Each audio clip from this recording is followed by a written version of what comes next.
Welcome to Truth from the Book. By the book, of course, we mean the Bible, God's holy word. The Bible is written for our admonition, for our instruction in righteousness, for examples for us. The Bible is just as relevant now as it was 2,000 years ago. So we're going to look at something in the Bible now that is an example for us, that can help us in our life. We're going to look at what the Bible says on how to face your giants. And there's lots of giants in people's lives today. There's addictions, there's giants at their job, there's giants with other people coming against you. There's financial giants. There's loneliness, that's a giant. There's giants in your family, with your friends. There's all kinds of giants that people have in their lives. And we're going to show what the Bible says about those giants and how to face those.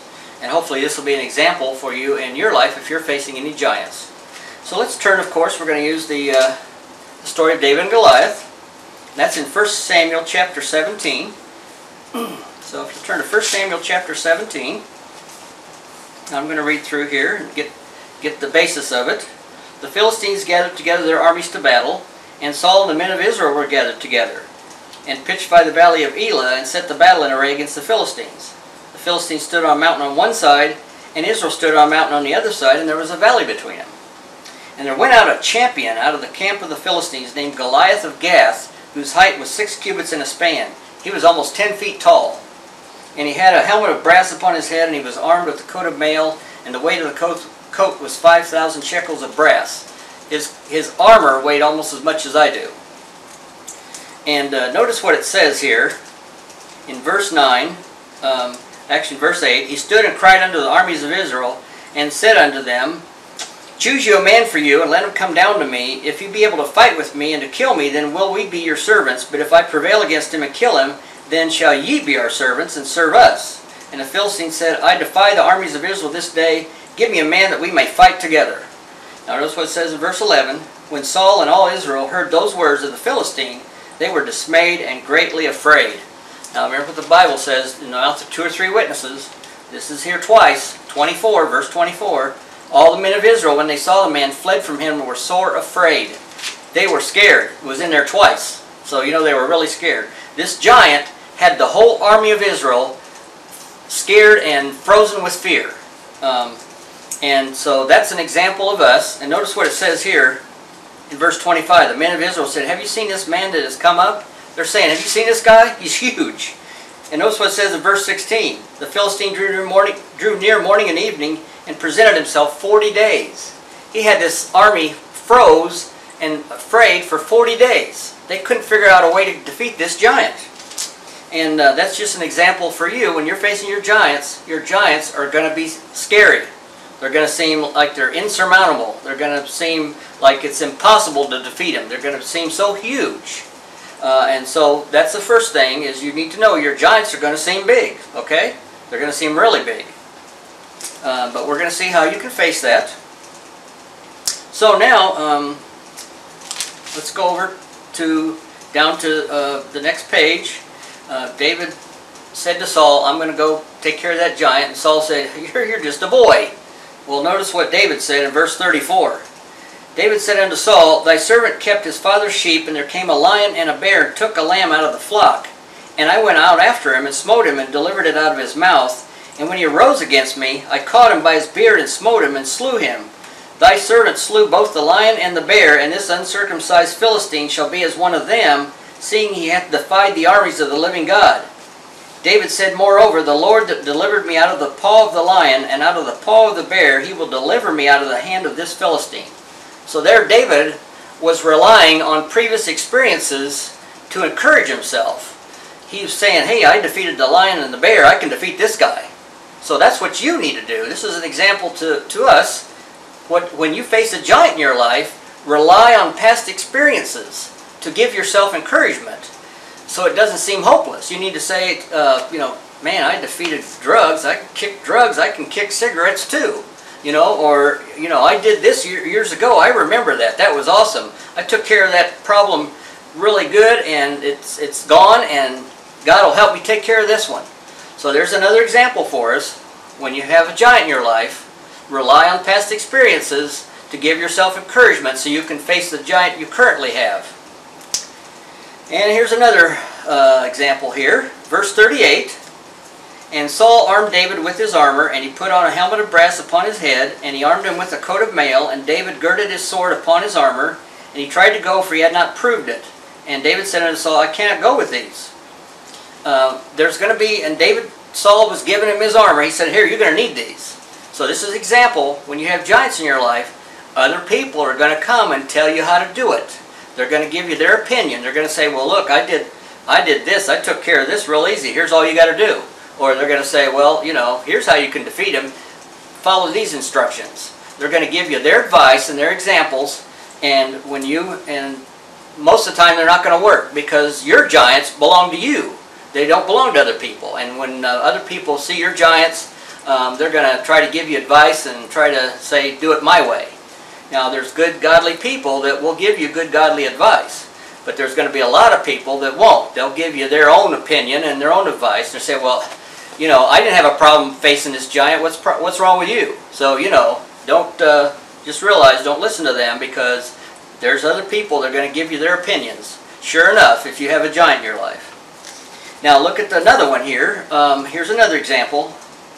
When you have a giant in your life, be prepared for other giants, okay? Because you know what they say about celebrity deaths, they always come in threes. Well, here's an example. Verse 40, David took his staff in his hand and chose him 5 smooth stones out of the brook and put them in a shepherd's bag which he had, even in a scrip, and his sling was in his hand, and he drew near to the Philistine. It says he chose him 5 smooth stones out of the brook. Now, he didn't choose those stones because he thought he was going to miss. David was not going to miss. Let's turn over to Judges chapter 20. It's about two books back. Judges chapter 20. Look what it says in verse 15 and 16. The children of Benjamin were numbered at that time out of the cities, 20 and 6,000 men that drew sword. Verse 16, among all this people there were 700 chosen men left-handed. Every one could sling stones at a hairbreadth and not miss. There were 700 men there that were so good with a sling, they could strike that stone and hit a hair and not miss every time. And what did you think David did when he was out there watching the sheep, you know, when he was a shepherd boy, out there watching the sheep? He didn't have iPads and a DS, or he didn't have a cell phone to text somebody. They didn't have that back then. That was back in the good days, where you really got to enjoy life. He was out there with those sheep, practicing with the sling and the stones, and he was good. He wasn't going to miss. So you say, well, why did he take 5 stones then? Well, let's go to 2 Samuel chapter 21. 2 Samuel 21. And we're going to count them here. Verse 16. Ishbi-benob, which was of the sons of the giant. There's one. Okay. And verse 18.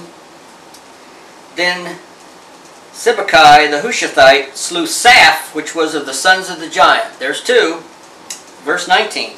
Elhanan the son of Jeroboam, a Bethlehemite, slew the brother of Goliath the Gittite. There's 3. And verse 20, there was a battle in Gath where a man of great stature that had on every hand 6 fingers and on every foot 6 toes, and he also was born to the giant. There's 4. Notice what verse 22, these 4 were born to the giant in Gath. That there was a giant that had 5 children. Notice Elhanan slew the brother of Goliath. It named the other 4 brothers here. So when David took 5 stones in his pouch, he didn't take 5 because he thought he was going to miss. He took 5 because there was 4 other giants, possibly, that might have been there that he might have had to take care of. He was prepared for more giants. So let me tell you, when you have giants in your life, be prepared for more, because there's going to be more there. If you're, like say you have a giant of loneliness, maybe depression's going to come along with that. You know, those 2 can go together.